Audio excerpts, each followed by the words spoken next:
All right, welcome everyone. Thank you so much for joining us this evening. We have a great session planned.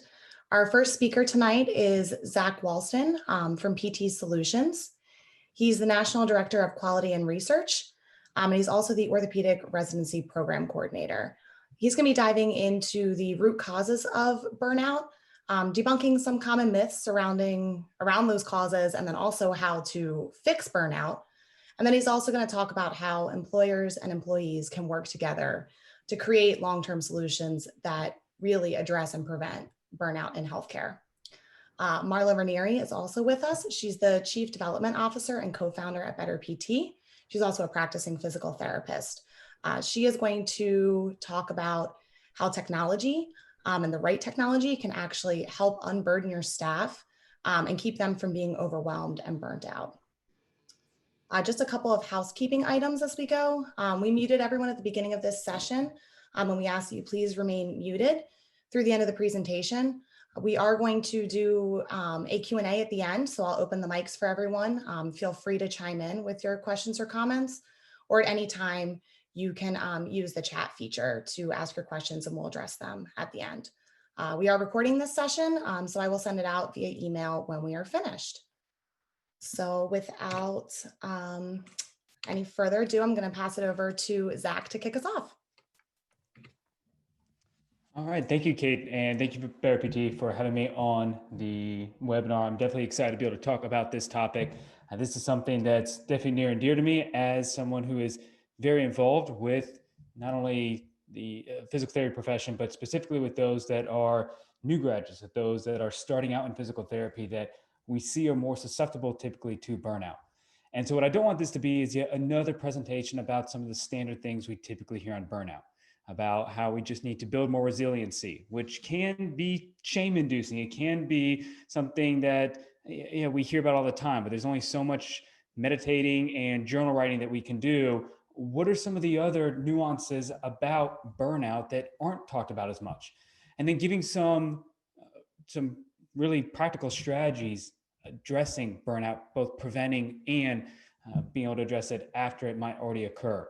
And so one of the big things that I'm going to get you into today is going to be looking at how we interpret our situation, looking at how our cognitive awareness, cognitive fallacies, cognitive complexity, and how that all can impact burnout. Because one of the big things, and this goes into treatment, this goes into how we grow as professionals, and this particularly goes into burnout, is that if we devise strategies to a plan that's going to affect everybody, like cutting work hours or giving different types of reimbursement or incentives, then we're really designing a plan for nobody. There has to be individuality. And so I'm going to show that with some of these coming slides here on this presentation. And if you want a little bit more detail on it too, there's a blog post on the BetterPT website that also gives some of the resources and references for this. So we can go ahead and get started here. I'm going to the next slide. And so to start off, we need to answer the question, what is burnout? And so if you go to the next slide here, I'll give a very brief definition of it. And burnout is characterized, go ahead and move this here, by exhaustion, cynicism, and ineffectiveness in the workplace, and by chronic negative responses to stressful workplace conditions. So it's not just working too much. It's not too many hours worked, which is often what is attributed as the cause of burnout. That there are a lot of drivers behind emotional exhaustion, which is this depletion of emotional resources and feeling of being overextended. And so we'll get into what some of those are. There's cynical attitude towards work. There's also a reduced personal efficacy. And so a disconnect where you don't feel like you're getting any kind of fulfillment from your job. You go to the next slide. And this can lead to lasting impacts, stifles healthy professional growth, or really any professional growth at all. It impairs your personal and social functioning. So your engagement, not only with this job, but your potential to grow into a future role as well. It overwhelms your cognitive skills. We see more and more talk now about how detrimental sleep deprivation is and how that can affect our executive functioning, our neuroendocrine system, our ability to stay healthy. Same thing when we have chronic burnout. So much so that there's actually MRI studies showing changes in our brain when someone has a chronic state of being in burnout. Go next slide. And so some of the signs we know of, we see it, and some we're already touched on, where it might be more agitation, or it could be exhaustion, it can be more fatigue. We also see some physical signs like headaches, muscle tension, GI problems. We might see, instead of cynicism, a disconnect or a withdrawal from work through apathy, just loss of interest, just they don't care. And then feeling worried about work when not at work. So either that they can't step away from it, or they just completely disconnect altogether. And so there's a lot of these signs we need to be aware of. But again, it's very individual. There is no one way that burnout presents, just as there shouldn't be one way that we address burnout. So if you go to the next slide. And so that's what we really want to touch on now, is what causes burnout. And so this next slide is going to show what the World Health Organization really targets with regards to burnout, and that it's more than hours worked. There's consistent evidence that high job demands, there's a lot of ways that we can define job demands, low control, so a lack of autonomy, and an effort, reward, and balance. So someone who doesn't feel that they have a reward, whether that be through a financial means, that they feel they don't get paid for the job that they're doing, or simply being thanked for what they do. Or maybe it's just personal fulfillment, that they don't feel that their job is contributing to society or contributing to their family, their profession, or whatever it may be. So it's all of these things that work together. It's not just one task that we need to move forward with. And then on the next slide, it talks about how our environment can influence burnout as well. And these all mix together. So what's the community? And as I talk about cognitive fallacies, you're going to see how the herd behavior and a herd immunity can, or herd behavior, in that community can influence our susceptibility to burnout. Is everybody around you also feeling burnout type symptoms? What's the fairness of the environment you're in? And what are the values? Do your values match the values of the company you work for or your boss? We see a lot of studies and anecdotal reports out there about how people don't just leave their job, they leave their boss, or how, if you really assign to the way that Simon Sinek teaches about leadership, that you have to know someone's why, you have to know what the values of a company are. And if those don't match, your propensity to burnout is going to be a lot greater. Go to the next slide. And then there's the compounding factors outside work. Looking at time. Take commuting, for example. Some people love their commute. I have one of my mentors, she relishes her hour-and-a-half commute. She gets caught up on her books, books on tape, podcasts. Sometimes she just has peace and quiet to get away from the craziness of work and the household. Whereas other individuals want to pull their hair out if they have to drive more than 10 minutes. There's family life. I currently have a 2-year-old and a 2-month-old, which means my sleep deprivation is on pretty high levels right now, which definitely is going to affect productivity at certain times with work, depending on how many times kids decide to get up in the middle of the night.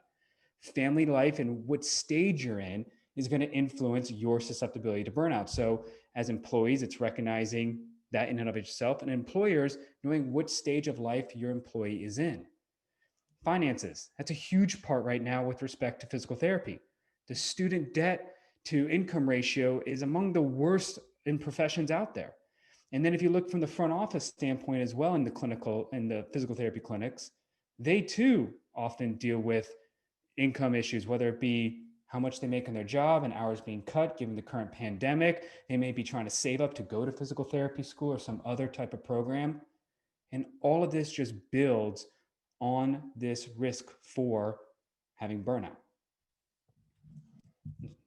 And so what we need to really look at now are what are some of these cognitive fallacies contributing to burnout? Because as Jonathan Haidt said, the emotional tail wags the rational dog. And so we need to really be able to think about how mental complexity plays a role. And this is something from, I was introduced to this in a book that I highly recommend called Immunity to Change. And there are 3 main types of mental complexities that we see individuals have as they progress throughout their life. So we've heard of emotional intelligence, we've heard of IQ, is your intellectual ability, but a lot of times we don't talk about mental complexity. And mental complexity typically increases as someone ages, as they build more life experiences and they develop intuition. In the socialized mind, which is the first stage, and in the next slide, we'll see how a little more breakdown on what these different minds look like. this is the mind that's more susceptible to burnout. And this is the mind that you're going to see that is typically occupied by individuals that are early in their career. So, new graduate clinicians, and a lot of our front office workers or aides in the clinic as well. And so, on this next slide, you're going to see how we kind of define those different minds. And so, the socialized mind is shaped by definitions and expectations of our surrounding environment. We align and we're loyal to our perceived identity, and we're very reliant on others to guide decision making. We're influenced by what they believe. So you think about new graduates coming out, and I know I was certainly this way when I first came out of school, is that you're very dependent on feedback from other people. You're dependent on your environment. You're dependent on your status, dependent on what others think of you and how they're going to interpret your actions. And that really is going to influence, and as we show some of these biases here in the future on upcoming slides, on that susceptibility to burnout and what can be detrimental to performance. The self-authoring mind, this next step is when we can start to take an outside perspective. That's when we can step back, evaluate, we can set limits, create boundaries, we can align with a personal belief system, our own, rather than relying on other people around us. And then it's not until you get to the self-transforming mind that you can truly reflect. You can hold multiple mental models. You're truly someone who's multidisciplinary. You're able to seek multiple perspectives, multiple values.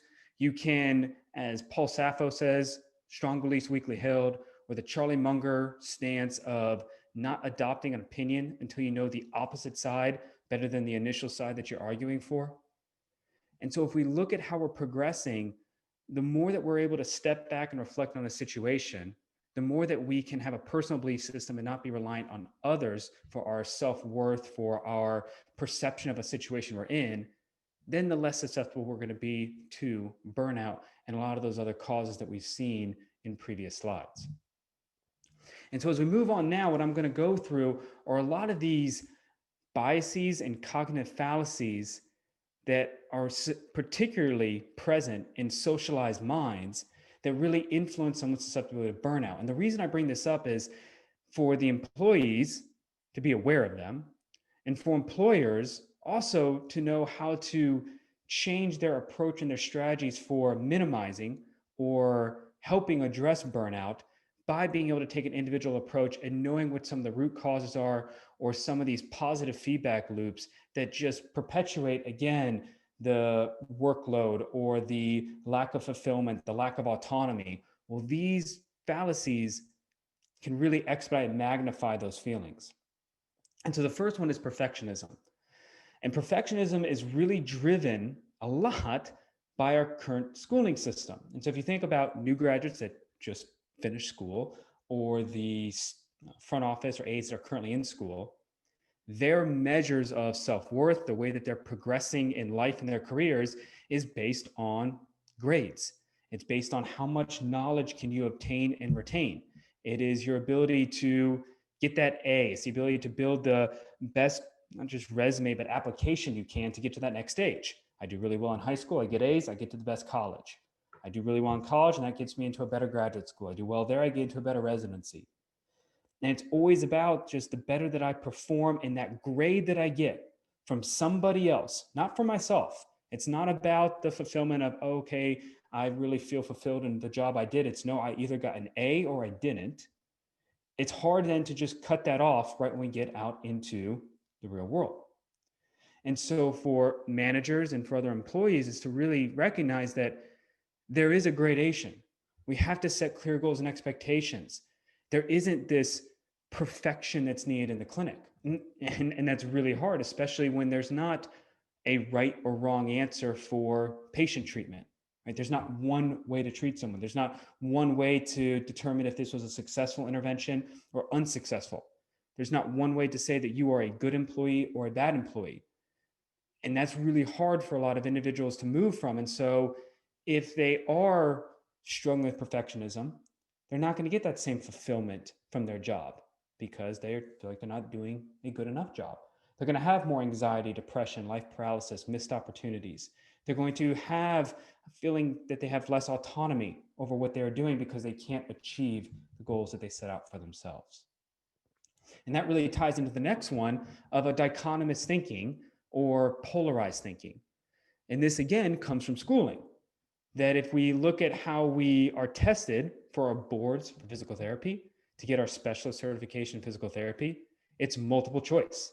It is a right answer and wrong answers. Even if we're told that, well, there's a right answer and a more right answer, the fact is you either get it correct or it's not correct.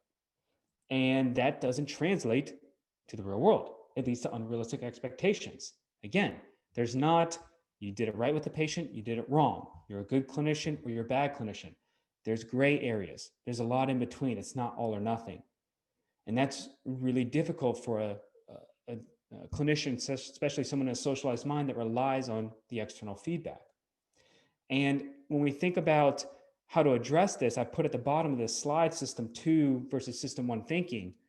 System 1 thinking is our fast, intuitive, snap decision making. The problem is that when you are in a socialized mind, when you are a younger career professional, you don't have intuition because you don't have experiences that you've built to draw upon. And so you can't rely just on snap decisions on how to do things. And you are going to find yourself thinking in a polarized mindset. A lot of yes or no. This is what I do. This is what I shouldn't do. When we need to really propose and stress for individuals, it's critical thinking. It's system 2. It's reflective practice. And so this is where coaching comes into play, where if you are a manager, if you're a mentor, it's not mentoring in the sense of, I'm just going to give you all the advice. I'm going to tell you what to do, which again is right or wrong. It's not going to be that, hey, if I was in your situation, this is what I would do. Coaching instead is trying to maximize someone else's potential. That given your situation and who you are with your experiences, what do you think that you should do? And I'm going to be here to guide you and help you along the way. And those are very different experiences, but it's going to help someone pull out of that polarized thinking. And then again, working with that is the Dunningkruger effect.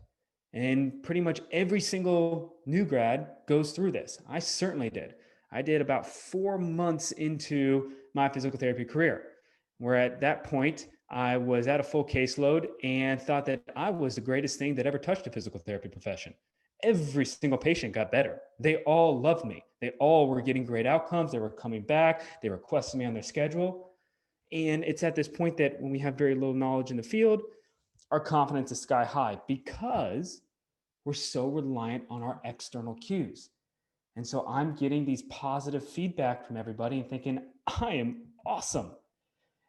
Then the very first time there's a crack in the foundation, you go from Mount Stupid and you fall into the valley of despair. So the first person that I hurt, that I did a manipulation on that was not appropriate, that was not happy with me and told me they are not coming back, I very quickly questioned if I knew how to get anybody better.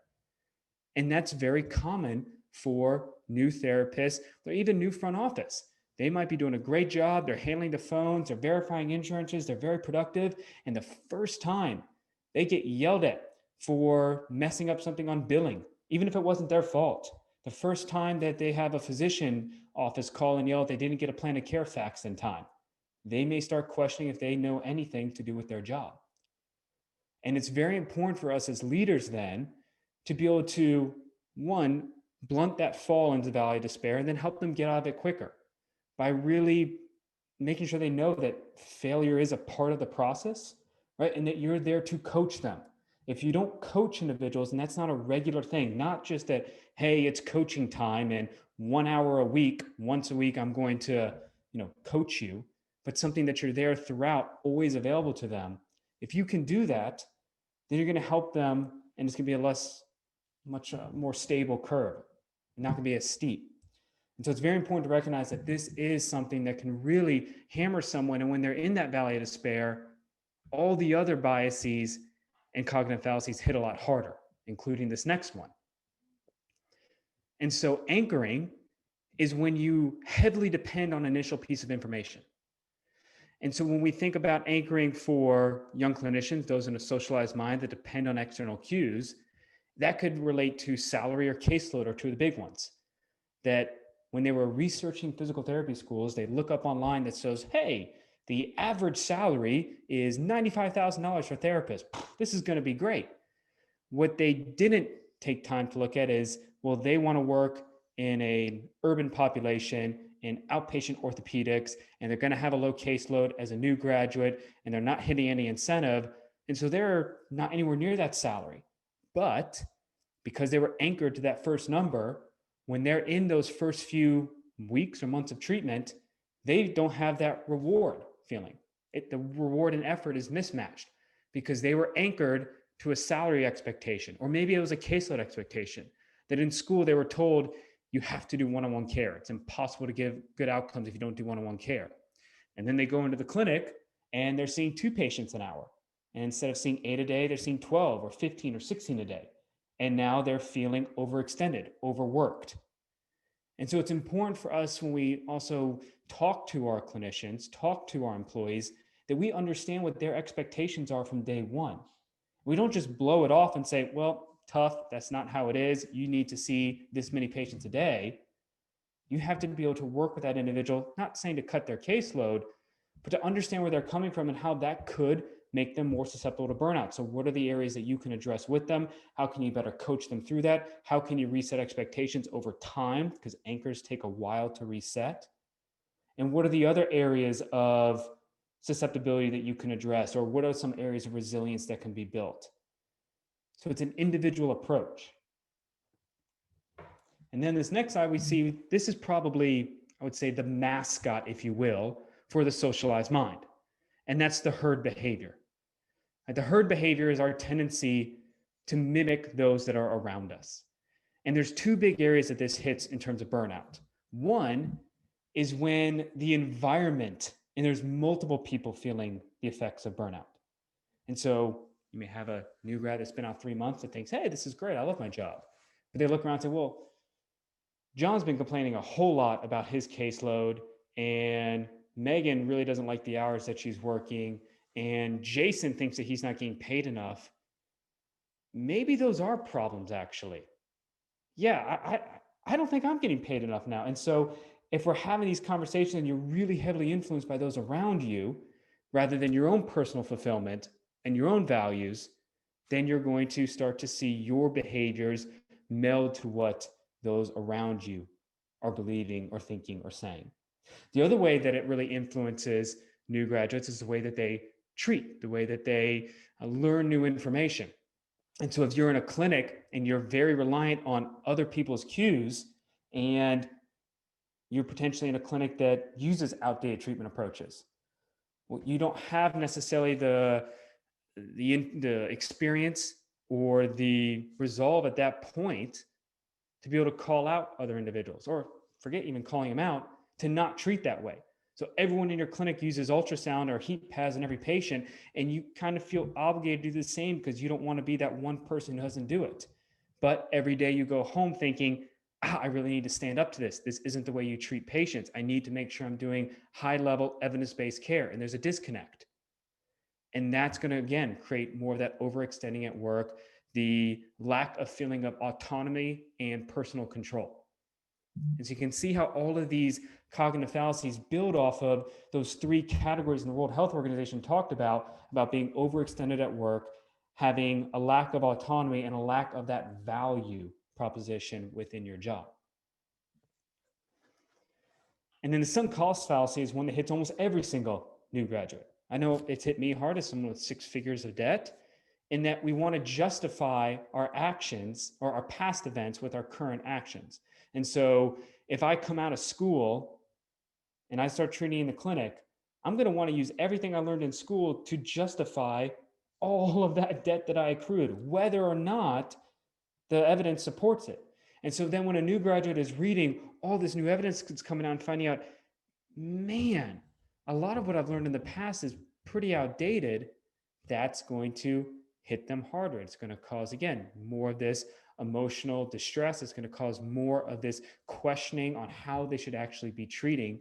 And this all just adds to the stresses that come with being a new clinician. And then the last one is the planning fallacy. And this is one where typically over optimistic and underestimate task completion timelines. And there are two big areas of this. One goes into our treatment. When we are newer clinicians, we typically underestimate how long it's going to take a patient to get better. All right, we think that, oh yeah, I'm going to knock this out in 4 visits. Yeah, patient's not better in 4 visits. I told them to expect 4 visits. I anchored that patient to 4 visits. Now they're upset with me. I'm not getting anybody better. I'm going into the valley of despair. I'm worried about all the costs that I had. I've got some costs trying to justify. And you see all of these fallacies building off one another. And then there's planning fallacy about what you think your career trajectory is going to look like. Right? By this time, I'm going to get promoted. I'm going to make this much money at this period. At this time, I'm going to start teaching and mentoring. And again, we typically are overly optimistic. And then we see that at 6 months, 1 year out, when we're not hitting the goals or we're not where we thought we would be, that's where we typically see a lot of these clinicians talking about, what other jobs can I start seeking? Maybe I need to go into teaching. Maybe I need to go into some other career path, because they're feeling overextended and they're not seeing the value of their jobs. And so then we have to ask ourselves is, how do we address this? And so there's two sides of it. There's the employer side and the employee side. I'm going to start with the employer side. I know I've talked about some of this, but what I really want to hit at the beginning is that shame is never the answer, ever. It's never that you just need to suck it up. This is how it is. I had to pay my dues when I was new grad, so you have to pay your dues. Same thing for front office. We don't want to be for front office workers that, you know what, even if we don't say it in so many words, basically having the attitude of, look, it's a front office job. You don't need a lot of training for this. You don't need a degree for this. So I don't know why you're complaining. You should be able to do this job, no problem. Whenever shame is used, and Brene Brown talks about this in a lot of her books and research, shame induces the feeling of, I am bad.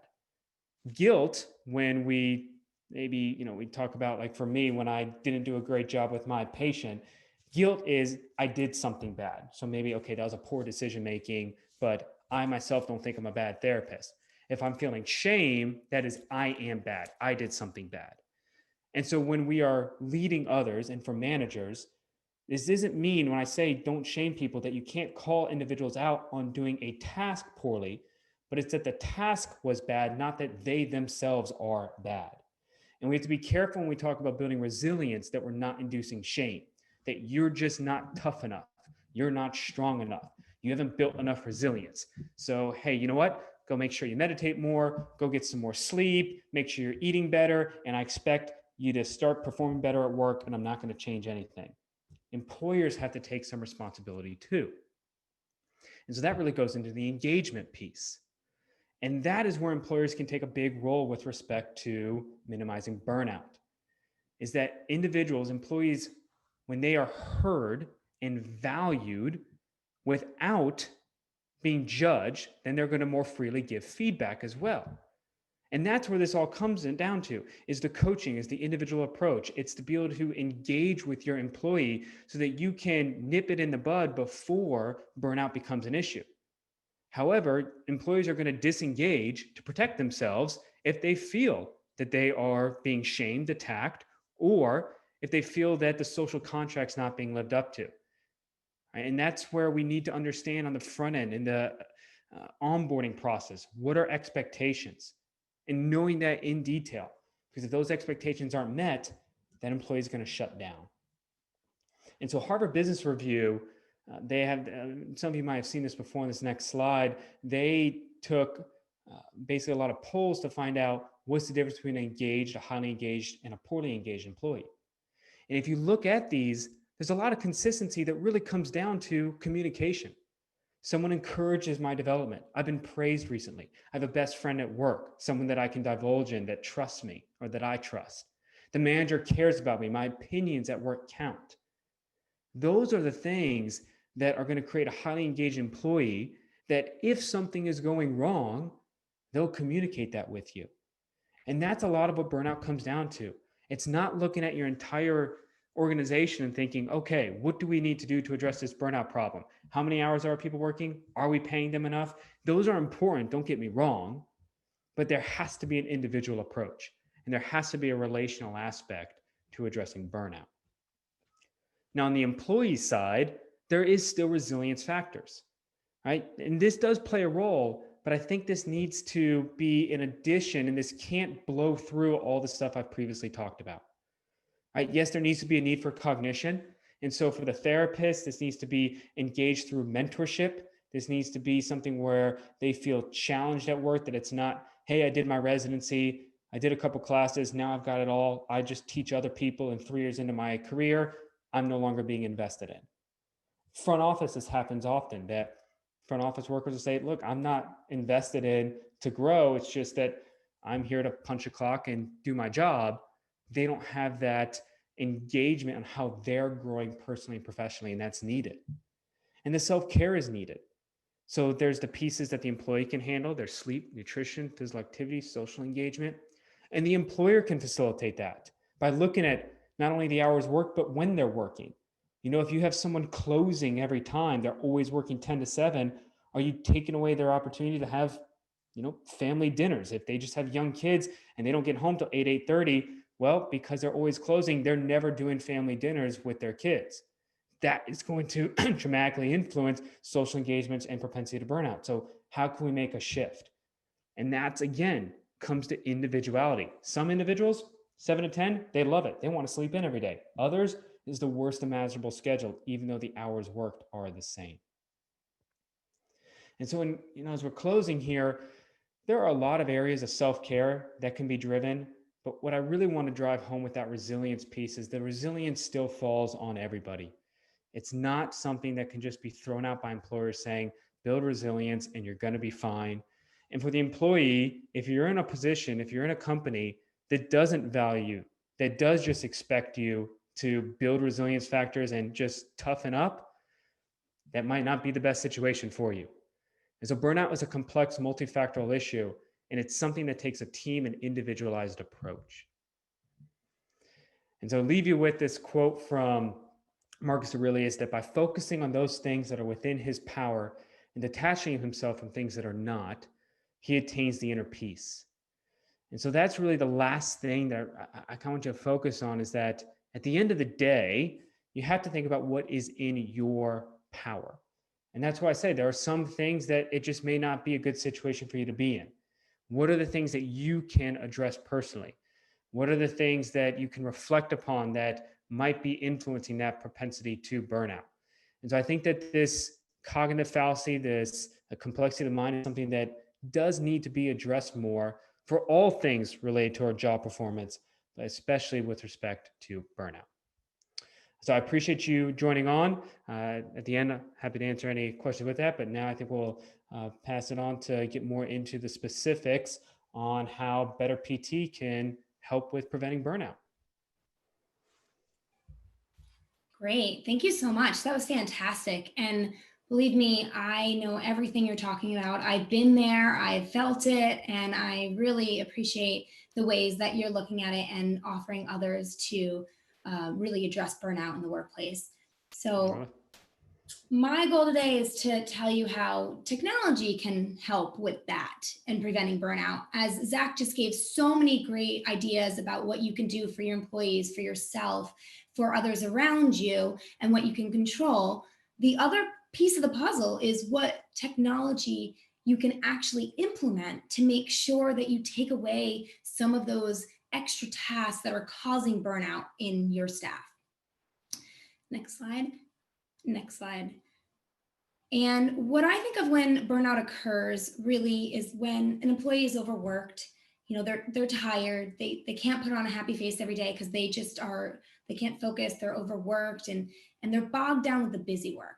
So a lot of times we have really important tasks we have to do, but there's all these small tasks that need to be done first, and they are repetitive and happen every day.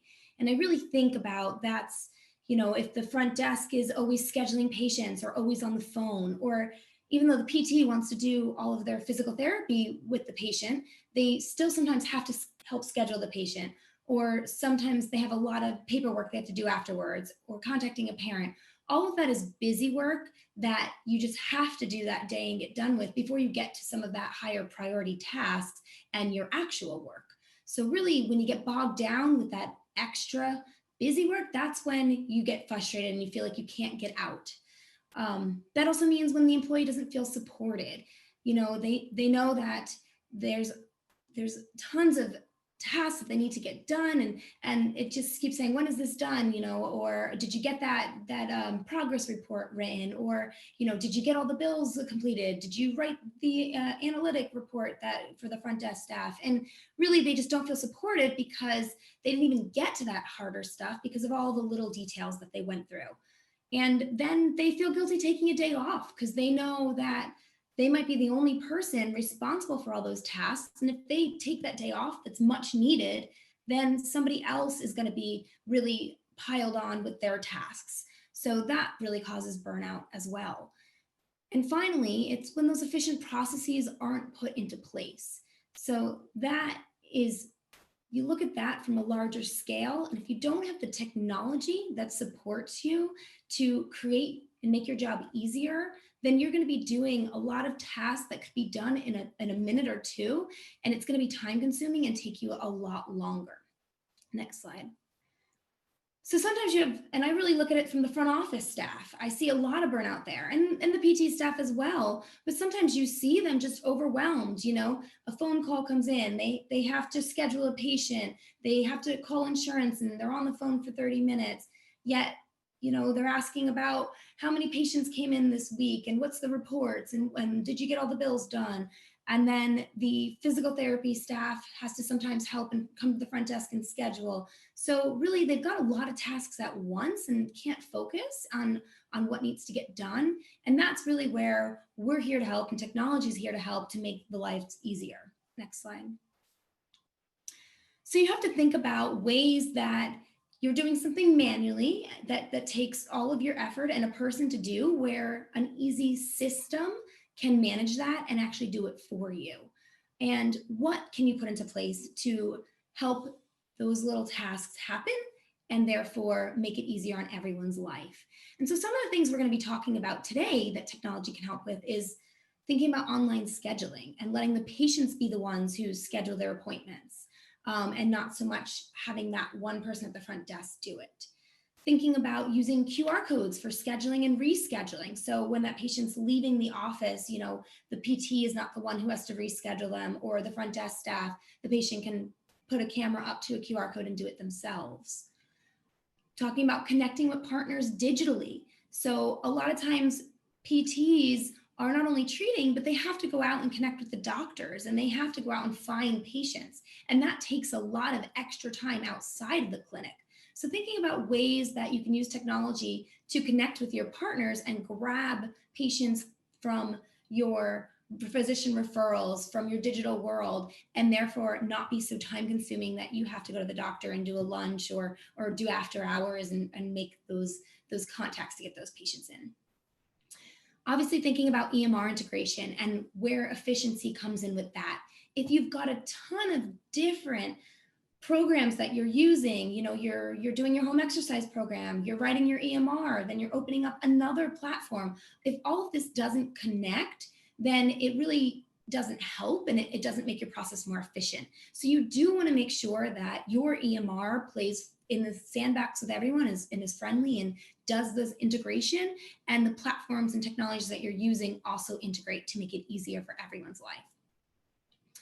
Touchless entry is another really, really important task that needs to be done every day that can be actually helped with technology. So you shouldn't have to photocopy everybody's ID or script or get a fax in and then go ahead and upload that into the system, or have somebody come 15 minutes before their appointment to fill out all their paperwork, and then the front desk handing that out and picking that up, and the therapist doing that as well. A lot of that can be done digitally, and we have technology to help. So really think about that touchless entry and getting the information before the patient comes, and really facilitating some of that digital sign off as well. And at the end of the day, decreasing time spent on the phone. That is really a task that takes a lot of time, effort from your front desk and sometimes your PTs, where again, they can be focusing on providing the care for the patient or doing some higher value tasks in the front desk versus being on the phone all day long. Next. So what we really think about is with the pandemic, a lot has changed. Basically, you might have less supporting staff in your clinic. You might have to have cut some positions or decrease hours, but the workload didn't necessarily decrease. So how can you help prevent burnout by having another assistance in there? And it's not another body, but technology, right? So really decreasing the number of phone calls that come in, and a lot of that has to do with if you do have that online scheduling, right? If you do say to the patient, here, go to the website and schedule your next appointment, or send them a link and go ahead, it integrates with our EMR, pick the time that works, put your information in. Also, at the after hours, if you have your on your voicemail, you can leave a message or go online to, pt.com and schedule your next appointment. And therefore, you don't come in the front, the beginning of the day, and have all these calls you have to actually reach out to and get scheduled before you start your day. So that's a really, really important change that's occurred that we encourage you guys to utilize. The collecting of patient information digitally, again, having them put their information in, having them do all of that before they come to the clinic, really having automatic systems that send it out to the patient and remind them and make sure they collect what's needed, their insurance, their date of birth, their injury, their past medical history. All of this is really important. So then, the PT is prepared before they go, the front desk is prepared before the patient comes in, and everything is efficiently already inputted into your system. So that's really important to think of and to look at. We also really, really encourage you guys to have automatic emails to fill your canceled slots. You shouldn't have that be a manual task. Your front desk should not have to call when an open slot happens and call 5 patients that they know might be interested. That should just happen. The patient should get a notification, or it should open up on digitally so a patient can see it and jump on the schedule. Same thing with reminders for appointments. You shouldn't have to be calling a patient to remind them or send out a message. That should be automatic. You should have text reminders, email reminders. It should go into their calendar. That should all be done on the end of technology, so to free up some of your staff's time. Same thing with online billing and payment processing. It tends to be a really tedious task for the front office staff to be asking for a copay or a credit card when they come in, when all the therapist wants to do is see the patient and take them and do physical therapy, but yet there has to be all this stuff done beforehand at the front desk. So that ends up holding everybody up. So a lot of this can be done digitally through technology before the clinic, after the clinic. These are all ways that you can make your processes easier and prevent burnout for your staff. Another really important is for patients to access care after hours and eliminating barriers to them getting in. The amount of patients I know that have a busy life, just as busy as the staff we're talking about with burnout, they also have their own work and life and burnout. And if they can only call within the hours of operation to make their next appointment, sometimes they can't do that. Work took up, or they have the kids and they don't get to bed till 9, and then all of a sudden your office staff is closed. So you have to offer this access to care where a patient can do it at 9 o'clock or 10 o'clock and book their appointment for the next day or for that week. I highly encourage having an automated system that sends out a link every Sunday to every patient on your caseload that says, don't forget to book your appointment, make sure you got your plan of care. And therefore, at the patient's own time, when they can sit down at the computer, they can look at what's open and request an appointment. And therefore, you've really taken out and made it a lot more efficient for your staff and for your patients. Next slide. So why do I say this has changed a lot with the pandemic is because some people say, I'm afraid to put technology into my system, into my clinic, because I don't know if people are going to use it. I don't know if it's going to be easy. I've got a lot of older patients. Is this really going to help? Well, we all know through this pandemic, everyone's been adopting these strategies. Grandma Zoom calls. That was the only way she was going to see her grandkids. I ordered food online all the time in terms of the grocery store, didn't want to go. What did I do? Ordered it through the app or ordered it for pickup. And people got really used to doing that. we've already been booking our airline tickets online. That's something that we did prior to the pandemic, probably stopped now with the pandemic, but we've gotten used to that system. We also have really gotten used to going to a restaurant and using a QR code for a menu.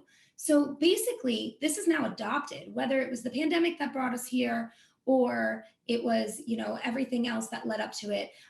It's fully adopted and technology is there, and you can use it to assist you, or you can sit back and do all these processes manually and let your staff get a little bit overwhelmed and burnt out with these tasks that they have to get done, but it's not even their daily tasks that they want to be doing. And that's their main part of their job, right? So that being said, technology is here, it's being adopted. And if you put the right processes in place in the clinic, it's going to make everyone's lives easier, your patient and your staff, and therefore prevent some of that burnout that's going on. Next slide.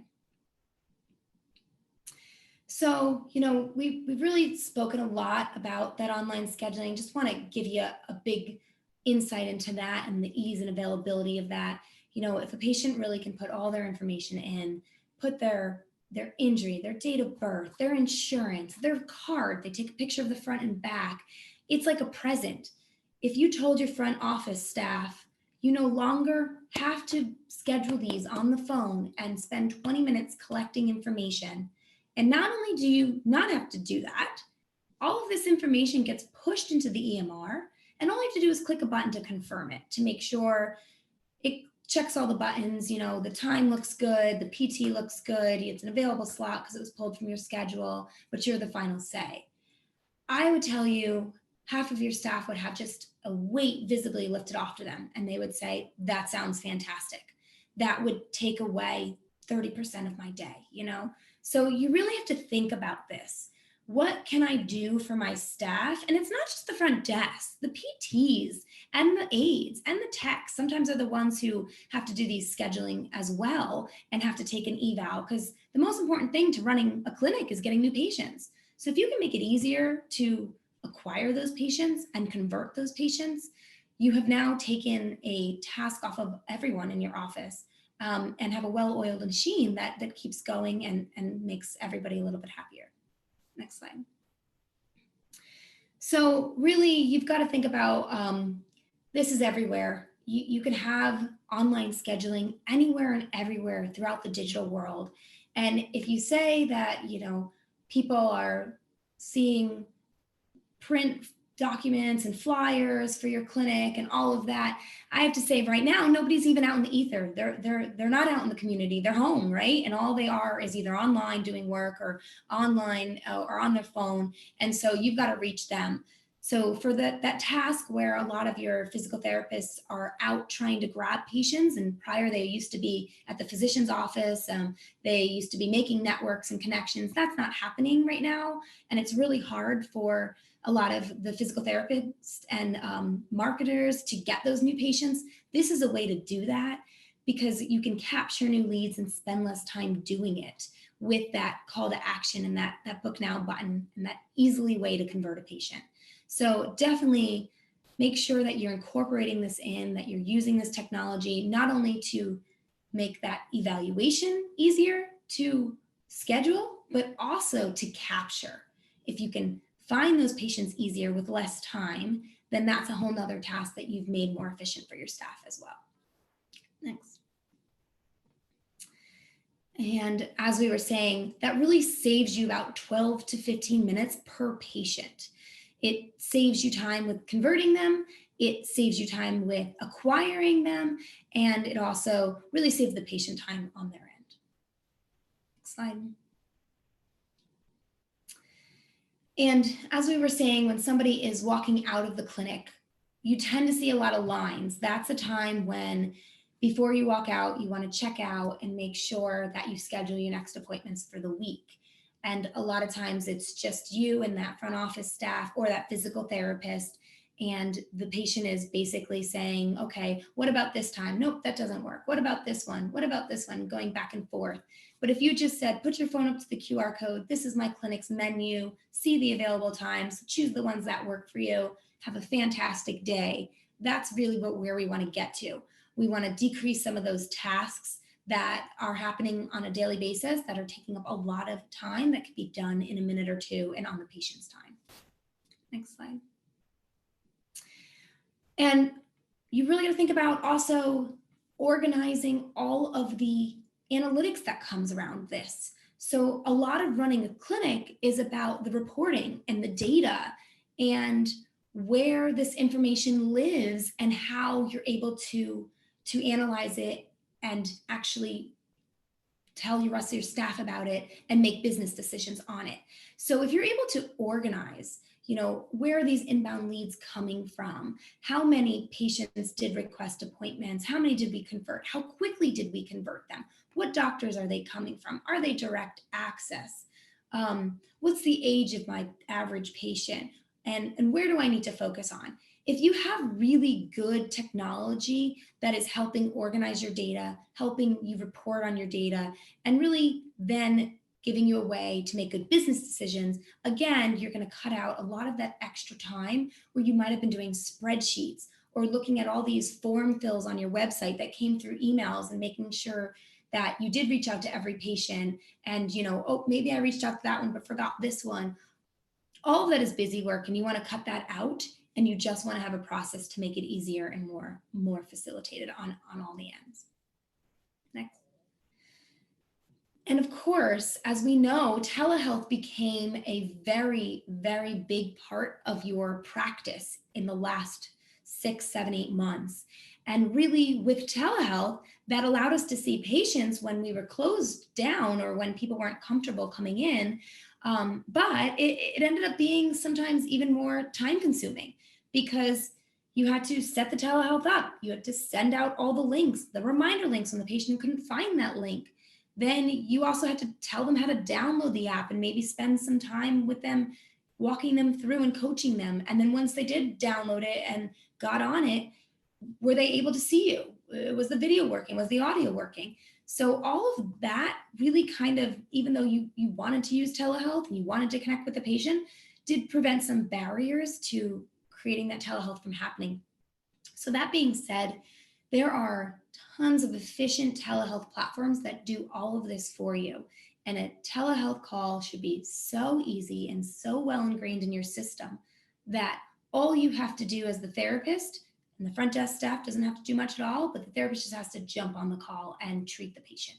So really, telehealth should be a tool in your toolbox. You should continue to use this even when everybody's back in the clinic full time. There's many reasons you should use telehealth, but it should be an easy process and an efficient process so that it's integrated with your EMR. It has its own AI troubleshooting. The patient has an ability to request the appointment that's integrated with your EMR, and it's automatically set up with reminders sent to the patient and a click of a button to open and enter the platform. So definitely take considerations into how the processes are for each of your different services and how long they're taking your staff, be it your front desk or your PTs, and see what you can do to cut that down. Next slide. When you use technology and you're able to kind of cut out that busy work, not only are people going to feel less burned out, they're going to feel like they're getting to the tasks that they need to get to, which are the more important ones. They're going to be friendlier. They're going to be more successful. And in general, you're going to have better customer service.